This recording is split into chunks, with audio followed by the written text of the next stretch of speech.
The wind was howling like a wild animal outside the small research station. David pulled his thick jacket tighter as he checked the weather instruments one more time.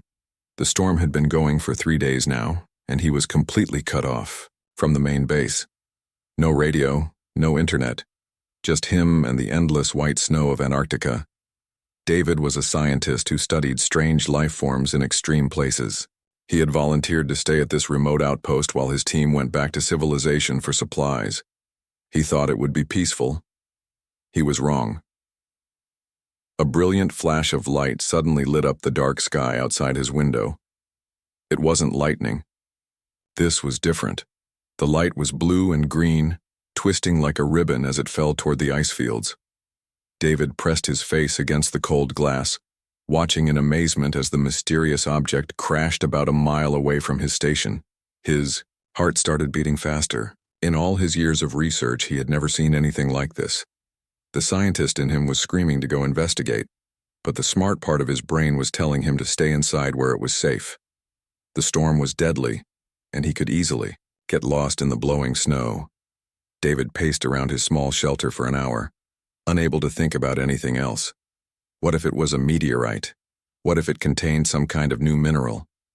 What if it was something even more incredible? The curiosity was eating him alive. Finally, he couldn't take it anymore. David bundled up in his warmest gear, grabbed his emergency supplies, and headed out into the freezing storm. The wind hit him like a wall, but he pushed forward, using his GPS device to navigate toward the crash site. The journey took longer than expected. The snow was deep, and visibility was almost zero. Several times David wondered if he was making a terrible mistake, but something kept pulling him forward like an invisible string, drawing him toward whatever had fallen from the sky. When he finally reached the impact site, David stopped dead in his tracks. Half buried in the ice was something that definitely wasn't from Earth. It looked like a ship, but unlike any aircraft he had ever seen. The metal was smooth and dark, with strange patterns carved into its surface. Parts of it were still glowing with that same blue-green light he had seen in the sky. David approached carefully, his scientific training kicking in. He took photos with his camera and made notes about the temperature readings from his instruments. The ship was warm, which meant it hadn't been here long. As he walked around the wreckage, he noticed a section that looked like it might be an entrance. The door was partially open, damaged from the crash. David shined his flashlight inside and gasped. There was someone in there, someone who definitely wasn't human. The figure was tall, much taller than David, and appeared to be unconscious. She had the basic shape of a human woman, but that's where the similarities ended. Her skin had intricate markings that seemed to move and shift in the light.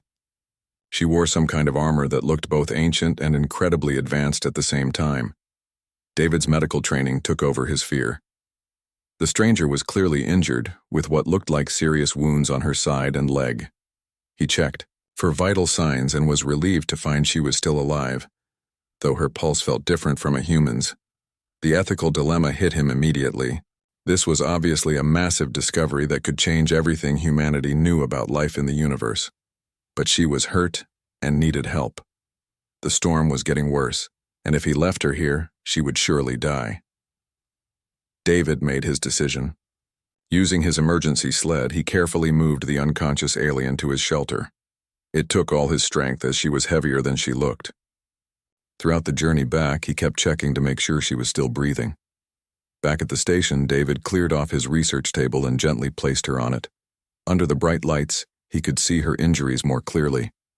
The wounds looked serious, but not immediately life-threatening. He cleaned them as best he could with his first aid supplies, amazed at how her skin seemed to respond to treatment. As he worked, David noticed more details about his unexpected patient. Her breathing was steady, but different, almost like she was sleeping rather than unconscious. Her hair was longer than he first thought, with the same shifting patterns as her skin.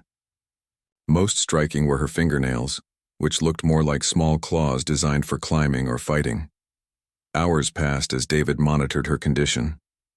He set up a comfortable sleeping area for her on his couch and tried to make the shelter as warm as possible. Outside, the storm continued to rage, cutting him off from any possibility of contacting the outside world. Just as David was beginning to doze off in his chair, her eyes opened. They were unlike anything he had ever seen, a golden amber color that seemed to glow in the dim light.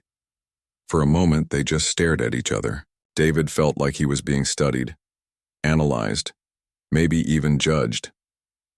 She sat up slowly, her movements careful and controlled. Despite her injuries, she moved with a grace that reminded David of a big cat. Her amber eyes never left his face as she examined her surroundings, clearly trying to understand where she was and how she had gotten there. David raised his hand slowly, trying to show he meant no harm. "It's okay," he said softly. "You're safe. I found you in the crash and brought you here to help." She tilted her head at his words, obviously not understanding the language, but something in his tone seemed to calm her slightly. She looked down, at her bandaged wounds, then back at David with what might have been surprise or gratitude. The rest of that first night was strange and tense.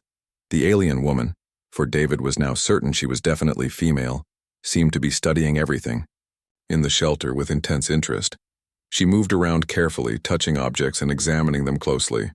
When she found David's computer, she spent several minutes staring at the screen with fascination. David tried to give her space while staying close enough to help if she needed it. He offered her water and food, though she seemed hesitant to accept anything from him at first. Eventually, thirst won out and she drank some water, though she examined the cup for a long time before trusting it. As the night went on, David noticed she kept glancing at him when she thought he wasn't looking. Her expression was hard to read, but it didn't seem hostile. More like she was trying to figure out what kind of creature he was. When David finally decided to get some sleep, he settled into his usual sleeping bag in the corner of the room. He was exhausted from the day's events and the stress of the situation. As he drifted off, he felt like he was being watched, but every time he opened his eyes, she appeared to be resting on the couch. David woke up several hours later to find something that made his blood run cold. Around his sleeping area, painted on the walls and floor, were glowing symbols he had never seen before. They formed intricate patterns that seemed to pulse with their own light, creating a circle around where he had been sleeping.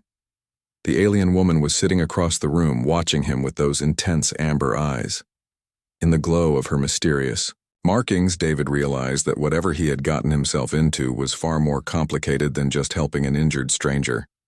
She had marked his territory while he slept, and he had no idea what that meant for either of them. David woke up the next morning feeling like he was living in a dream. The glowing symbols on the walls had faded during the night, but he could still see faint traces of them if he looked closely. His alien guest was sitting by the window, staring out at the endless white landscape with those piercing amber eyes. She looked much better than the night before. The wounds that had seemed so serious were already showing signs of healing. David rubbed his eyes, wondering if he had imagined how bad her injuries were, but no. The bloody bandages in the trash can proved it had all been real. David slowly got up and started his morning routine, trying to act normal despite the completely abnormal situation. He made coffee and toast, glancing at her frequently to see if she showed any interest in human food. She watched everything he did with intense curiosity, like she was studying his behavior. When he offered her a piece of toast, she examined it for several minutes before taking a tiny bite. Her face scrunched up in what David assumed was disgust, and she politely handed it back. He couldn't help but smile at her reaction. At least some things were universal. Bad food was bad food, no matter what planet you came from.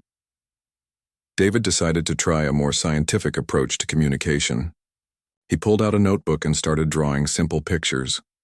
First, he drew a stick figure that was obviously meant to be him, then pointed to himself. Then he drew a taller figure with long hair and pointed to her.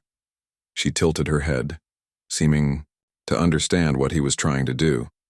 When he handed her the pencil, she drew something that looked like a complex symbol next to the tall figure. The lines flowed together in a way that reminded David of water or wind patterns. "Is that your name?" David asked, pointing to the symbol. She made a sound that was like music mixed with wind chimes. It was beautiful but impossible for David to pronounce with his human vocal cords. David spent the next several hours trying to establish basic communication. He drew pictures of the sun, moon, and stars, then pointed outside to show day and night. She seemed to grasp these concepts quickly and added her own drawings that showed multiple moons and suns, confirming his suspicion that she came from somewhere far beyond Earth. The real breakthrough came when David drew a picture of her ship crashing. Her whole body language changed, becoming tense and alert. She took the pencil and drew several other ships around hers, with lines connecting them that looked aggressive. Then she drew her ship moving away from the others, with the aggressive lines following. David's heart sank as he understood what she was showing him. She hadn't crashed by accident. She had been running from something, and that something might still be looking for her. She seemed to realize that he understood because her expression became more serious. She drew more pictures showing the other ships landing and figures that looked like her but with different markings. These figures were drawn with sharp, angry lines that made David uncomfortable just looking at them. Over the next few days, their communication improved dramatically. David learned that in her culture, warriors marked their territory to show ownership and protection. The symbols she had painted around his sleeping area weren't a threat. They were a promise of safety. She demonstrated this by showing David how the markings were made. She had special glands in her palms that produced the glowing substance. When she pressed her hands against the wall, intricate patterns appeared that pulsed with soft light. It was like watching someone paint with liquid starlight. David was fascinated by the biological mechanism behind her markings, but what impressed him more was the artistic beauty of the patterns. Each design was unique and seemed to tell a story. Some looked like flowing rivers, others like dancing flames, and some resembled complex mathematical equations that made David's head spin. As her injuries healed, David saw more of her true physical abilities. She could move across the room so quietly that he often didn't hear her coming. Her reflexes were incredible. When he accidentally dropped a cup, she caught it before it hit the ground from halfway across the room. But what struck David most was her intelligence. She learned his communication system quickly and started adding her own improvements. Soon they had developed a basic vocabulary of drawings and gestures that allowed them to share simple ideas. She showed him that her people were hunters, but not in the way humans understood hunting. They hunted challenges, experiences, and worthy opponents. It was about proving strength and skill, not just survival. The other ships chasing her were competitors who saw her as either a rival to defeat or a prize to claim. David realized that, by helping her, he had somehow become part of her territory. The nightly marking ritual wasn't just about the room, it was about him. She was claiming responsibility for his safety, which in her culture was a serious commitment. This understanding made David both grateful and worried. Grateful because he now knew she would protect him, but worried because he didn't know what that protection might cost her, or what it meant for both of them in the long run. Each night, the marking ritual became more elaborate. She would spend hours creating new patterns around his sleeping area, sometimes incorporating elements that seemed inspired by things she had observed about him during the day. If he had worked with his scientific instruments, flowing lines appeared in the markings. If he had cooked, flame-like patterns emerged. David began to understand that these weren't just territorial markers. They were a form of artistic communication. She was telling the story of their time together, creating a visual record of their unusual friendship. The storm outside continued to rage, keeping them isolated from the outside world. David's radio remained silent, and his GPS showed that the weather would continue for several more days. Part of him was frustrated by the isolation, but another part was grateful for the time to understand his extraordinary guest. On the fourth night, David woke to find her standing by the window with obvious tension in her posture. She was staring out into the storm with the focused intensity of a predator sensing danger. When she noticed he was awake, she came to him and drew quick, urgent pictures. The pictures showed the other ships getting closer. Her pursuers had found her trail and were coming through the storm. David felt his stomach drop as he realized their peaceful time of communication and learning was about to come to a violent end. She drew herself fighting multiple opponents, then drew David hiding. But David shook his head and drew himself standing beside her. Her amber eyes widened with what looked like surprise and concern.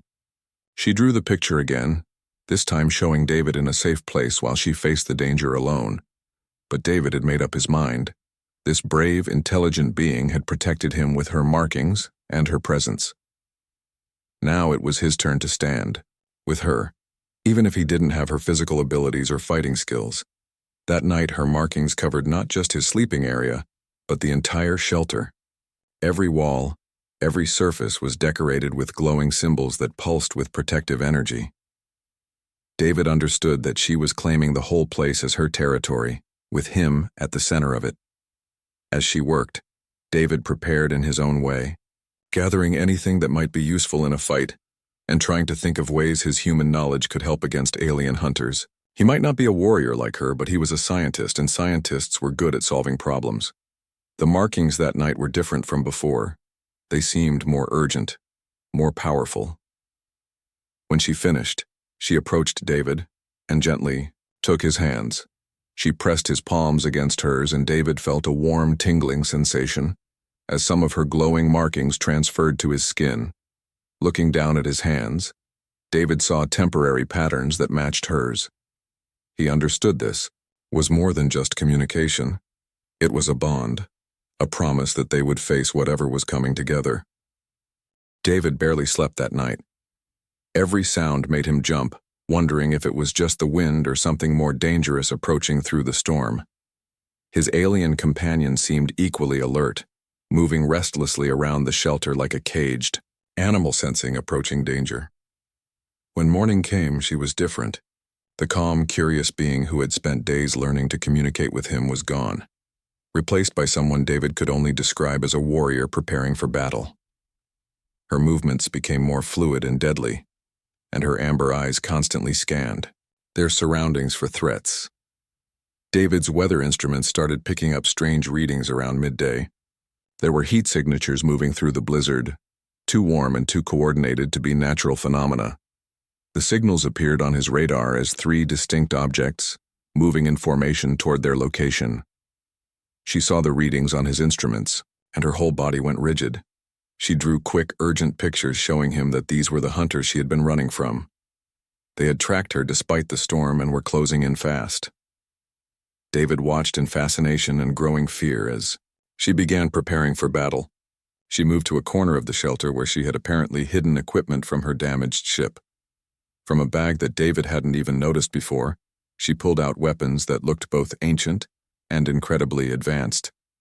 There were blade-like objects that hummed with energy when she activated them, and what looked like projectile weapons that glowed with the same bioluminescent light as her markings. But what struck David most was how naturally she handled these tools of war, like they were extensions of her own body.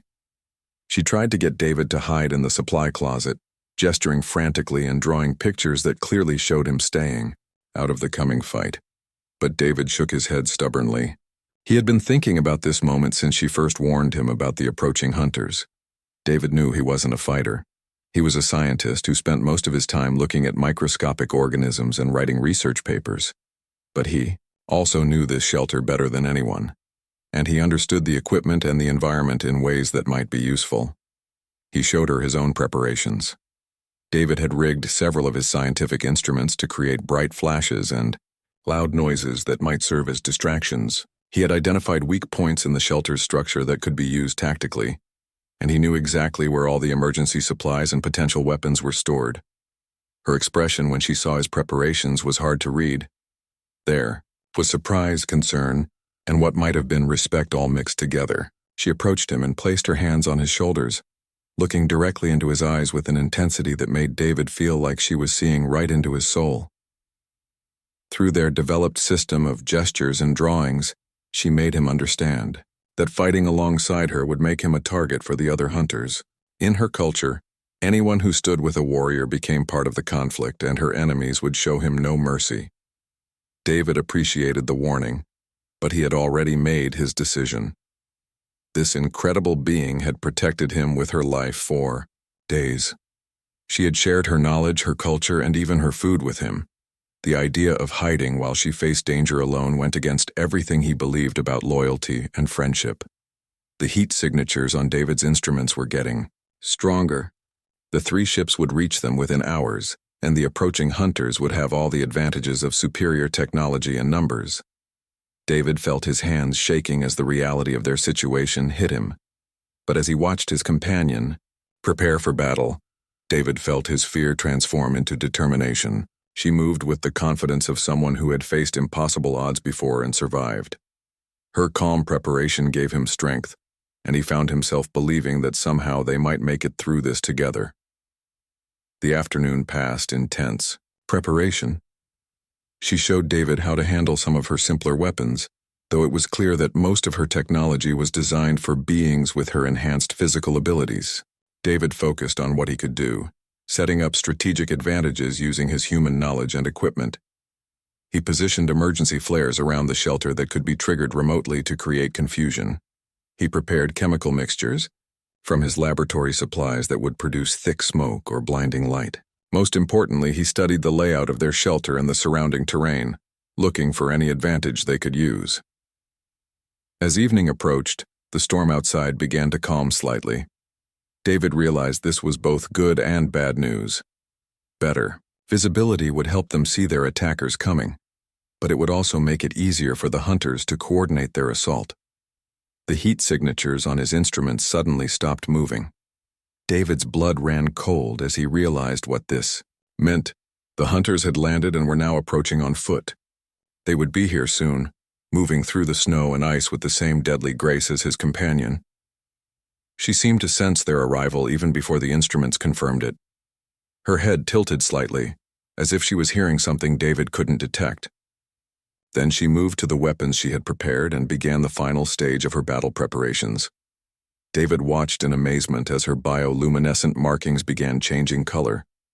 The soft blues and greens that had marked their peaceful days together shifted to bright oranges and aggressive reds. It was like watching a mood ring that revealed the emotions of a warrior preparing to fight for her life. She approached David one final time and performed the hand-pressing ritual that had bonded them the night before. But this time, the markings that transferred to his skin were different, brighter, more complex, and somehow more permanent feeling than before. Through their communication system, she made David understand that these markings would identify him to any of her people as someone under her protection. If she didn't survive the coming battle, the markings might be the only thing standing between him and the wrath of the victorious hunters. The thought of her not surviving made David's chest tight with emotions he didn't fully understand. Over the past several days, this alien warrior had become more than just a fascinating discovery or a guest he was helping. She had become something like a friend, and the idea of losing her to violence felt personal in a way that surprised him. David's instrument suddenly registered movement outside the shelter. 3 heat signatures were circling their position, moving with tactical precision that spoke of military training and predatory instincts. The hunters had arrived, and they were studying their target before attacking. She motioned for David to take position behind the barricade they had constructed from furniture and equipment. Her movements were completely silent now, every step calculated and deadly.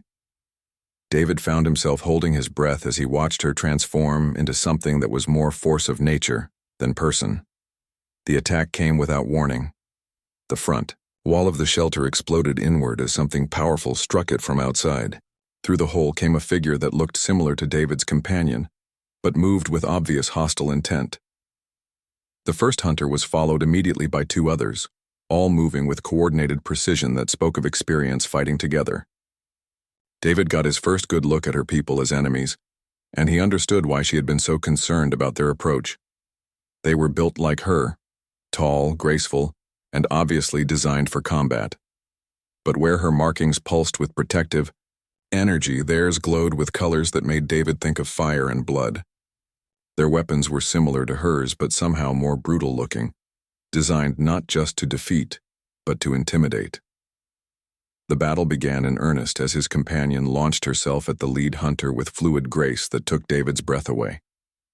The fight that followed was unlike anything he had ever seen, part dance, part deadly combat, and completely beyond human experience. David realized that his role in this fight would be crucial, not as a warrior, but as the element of surprise that the hunters hadn't planned for. They expected to face one opponent, not a human ally who understood the battlefield better than they did. As the shelter filled with the sounds of combat and the glow of alien weapons, David prepared to prove that sometimes intelligence and determination could be just as valuable as physical strength and advanced technology. The sound of the battle was unlike anything David had ever heard. It wasn't just the clash of weapons or the impact of bodies against walls. It was like listening to a deadly symphony, where every movement had purpose and every strike could mean the difference between life and death. David crouched behind his makeshift barricade, watching in amazement as his companion fought all three hunters at once. She moved like water flowing around rocks, always one step ahead of their attacks. Her weapons sang through the air with deadly precision, and her bioluminescent markings pulsed brighter with each movement. But David could see that even with all her skill, fighting three opponents was taking its toll. One of the hunters managed to land a glancing blow across her shoulder, and David saw her stumble slightly. That's when he knew he had to act. David triggered the first of his prepared distractions, a brilliant flash from his modified camera equipment that filled the shelter with blinding light. The hunters paused for just a moment, confused by the unexpected attack from what they probably thought was just a harmless human. That moment was all his companion needed. She struck at the nearest hunter with renewed fury, driving him back toward the damaged wall. David felt a surge of pride that his simple trick had actually helped, but he knew the real fight was just beginning. One of the hunters broke away from the main battle and started moving toward David's position. The creature's amber eyes were cold and calculating, completely different from the warm intelligence David had grown to know in his companion. This hunter saw David as either a threat to eliminate or a weakness to exploit. David's heart pounded as the hunter approached his barricade. He had never been in a real fight in his entire life, and now he was facing an alien warrior who could probably tear him apart without breaking a sweat. But he refused to just hide and hope for the best. As the hunter leaped over his barricade, David triggered his second surprise, a cloud of thick smoke from the chemical mixture he had prepared. The hunter landed in the middle of the smoke cloud, momentarily confused and disoriented. David rolled away from his position and activated another flash, then another. He couldn't fight these creatures with strength or speed, but he could use his knowledge of the shelter and his scientific equipment to create chaos and confusion.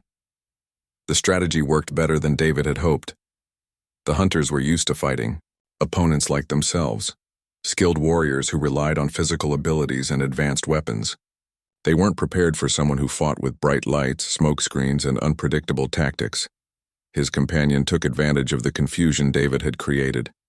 While the hunters were dealing with his distractions, she managed to corner one of them and engage in single combat. David watched in fascination as they fought, their movements so fast and fluid that sometimes he could barely follow what was happening. But David's biggest contribution came when he noticed something the fighters were too busy to see.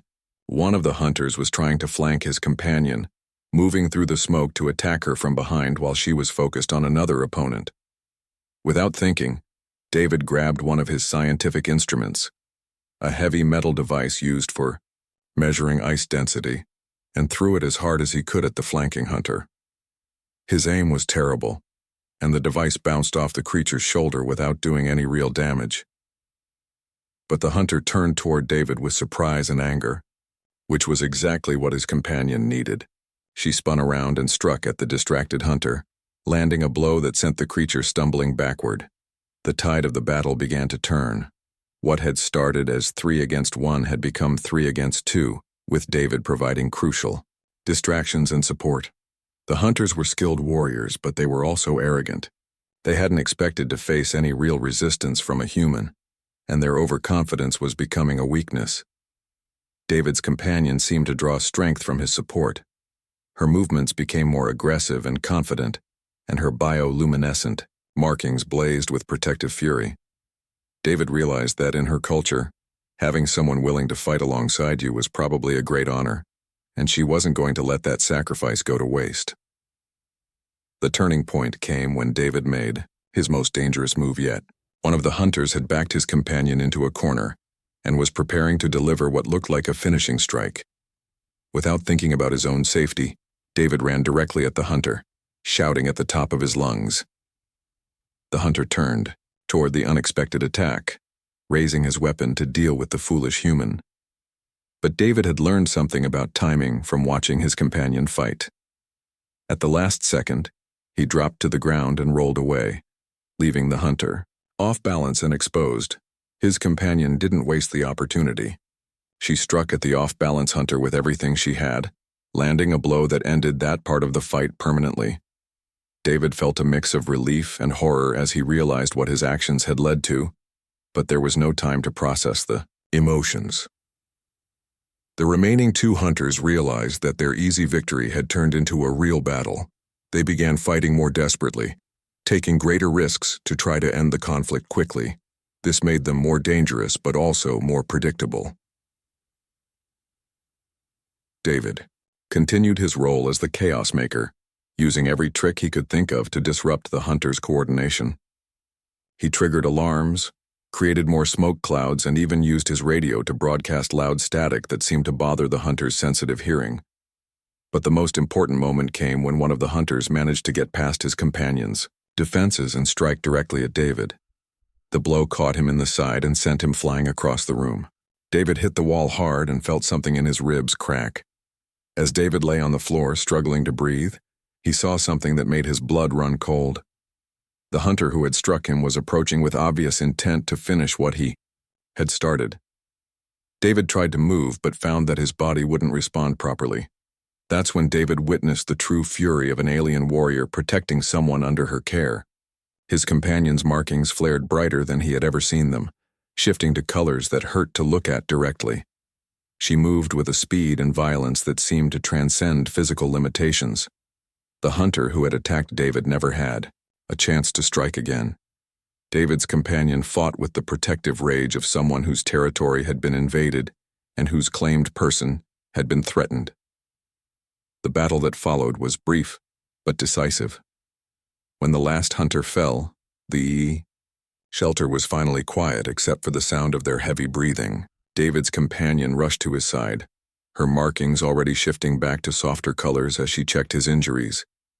David tried to sit up but immediately regretted it as pain shot through his side. His companion gently helped him lean against the wall, her touch surprisingly gentle after witnessing her in combat. She examined his wounds with obvious concern, and David could see worry in her amber eyes. Outside, the storm was finally beginning to clear. David's radio crackled to life for the first time in days, bringing voices from the main research base asking about his status. Rescue was coming, which meant their time together was almost over. As David looked around the destroyed shelter and at his alien companion tending to his wounds, he realized that everything was about to change. The battle was over, but the real challenges were just beginning. How do you explain to the world that you've been living with an alien warrior? How do you protect someone who has just saved your life from becoming a prisoner in a laboratory? David made a decision that would change both their lives forever. When his companion looked at him with questioning eyes, he smiled through the pain and began planning how to keep her safe from the humans who would soon arrive. The sound of helicopter rotors in the distance made David's heart race for reasons that had nothing to do with rescue. His companion heard them too, her head tilting toward the approaching aircraft with the same alertness she had shown when sensing the hunters. David knew he had only minutes to make one of the most important decisions of his life. The rescue team would arrive expecting to find him alone, probably injured and traumatized by the storm. Instead, they would find a destroyed shelter and evidence of a battle that would raise questions David wasn't prepared to answer. His companion seemed to understand the situation without needing explanation. She moved to the window and looked out at the clearing sky, then back at David with an expression that might have been sadness. Through their developed communication system, she made it clear that she was preparing to leave. David shook his head, firmly, ignoring the pain in his ribs. After everything they had been through together, the idea of her simply disappearing into the Antarctic wilderness felt wrong. She had protected him, fought alongside him, and shared her incredible culture with him. He wasn't going to let their story end with her running away like a criminal, but David also knew that if the rescue team found her, she would become the most studied being in human history. Scientists would want to examine her, governments would want to question her, and military leaders would want to understand her weapons and technology. She would go from being a free warrior to being a prisoner in a laboratory. The helicopter sounds were getting closer. David made his choice. Working quickly despite his injuries, David helped his companion gather her weapons and equipment. He then did something that went against every scientific instinct he had. He helped her erase the evidence of her presence in the shelter. Using cleaning supplies and what remained of his equipment, they worked together to remove traces of the bioluminescent markings from the walls. David felt like he was destroying the most important discovery in human history, but he also knew it was the right thing to do. The hardest part was dealing with the aftermath of the battle. The shelter was obviously damaged, but David and his companion worked together to make it look like storm damage rather than combat. They moved debris to support the story that high winds had torn parts of the roof and walls away. As they worked, David's companion did something unexpected. She approached him and performed the hand-pressing ritual one more time, but this time the markings that transferred to his skin were different. Instead of the temporary patterns from before, these felt permanent, like tattoos made of living light. Through gestures and drawings, she made David understand that these markings would identify him to any of her people as someone under permanent protection. No matter where he went or what happened in the future, any member of her species would recognize him as someone who had earned their respect and safeguarding. The helicopter was almost overhead now. David's companion moved toward the damaged wall, preparing to slip away into the white wilderness, but David grabbed her arm gently, making her pause. Using their communication system, David tried to explain something complex. He drew pictures showing himself returning to civilization, but not alone. He drew her coming with him, not as a prisoner or a specimen, but as a guest and a friend. Her amber eyes widened with what looked like surprise and concern. She drew pictures showing humans with weapons and cages, making it clear that she understood the risks of revealing herself to David's people. But David had thought about this during their battle preparations. He drew pictures of himself talking to other humans, then drew those humans welcoming her instead of threatening her. He knew it was optimistic, maybe even naive, but he believed that not all humans would react with fear and aggression. The helicopter landed outside the shelter, and David heard voices calling his name. Time had run out for complicated explanations. His companion looked toward the approaching sounds, then back at David, with an expression he couldn't quite read. David made a decision that surprised even himself. When the rescue team entered the shelter, they found him alone, as expected. But David didn't lie about what had happened. He just didn't tell the complete truth. He explained that he had found the crash site and investigated it, which was true. He said that the ship appeared to be empty and badly damaged, which was mostly true. He told them that he had been trapped in the shelter during the worst of the storm, and that the damage was from high winds, which was partially true. What David didn't mention was the most incredible week of his life, or the alien warrior who had become his friend and protector. The rescue team was more interested in getting David medical attention than in investigating his story in detail. His obvious injuries and the harsh conditions he had endured were explanation enough for his condition and the state of the shelter. As they prepared to evacuate him to the main base for medical treatment, David managed to slip away for a moment. He went to the damaged wall where his companion had been preparing to escape, and left a small device, a GPS tracker that would let her find him if she chose to. Months later, back in civilization, David threw himself into his research with new passion. The experience with his alien companion had given him insights into biology and interspecies communication that revolutionized his work. But he never published papers about his most important discoveries, keeping that knowledge private. David's colleagues noticed changes in him. He seemed more confident, more purposeful, and occasionally they caught him looking at strange markings on his wrist that hadn't been there before his Antarctic assignment. When asked about them, David would just smile and change the subject. Late. One evening, 6 months after his rescue, David was working alone in his laboratory when his instruments detected something unusual. Bioluminescent traces were appearing on his equipment, traces that matched a very specific pattern he remembered well. David looked up from his work to see familiar amber eyes watching him from the shadows near the window. His heart leaped with joy and relief as his companion stepped into the light, looking exactly as he remembered her. But she wasn't alone. Behind her stood 2 other figures, similar to her, but with different markings and bearing. David realized that his companion had returned, but she had brought others of her people with her. Through the communication system they had developed together, she explained that she had told her people about the human who had fought alongside her and earned warriors' marks. Her leaders were curious about a species that could produce individuals capable of such loyalty and courage. David understood that he was being offered something unprecedented, the chance to serve as a bridge between 2 species, to help humans and her people understand each other. It was dangerous, complicated, and would probably change his life in ways he couldn't imagine. But as David looked at his companion and remembered everything they had shared in that small shelter during the storm, the choice was easy. Some bonds transcend species barriers, and some friendships are worth any risk. David smiled and pressed his marked palm against hers, renewing the bond they had forged in Antarctica.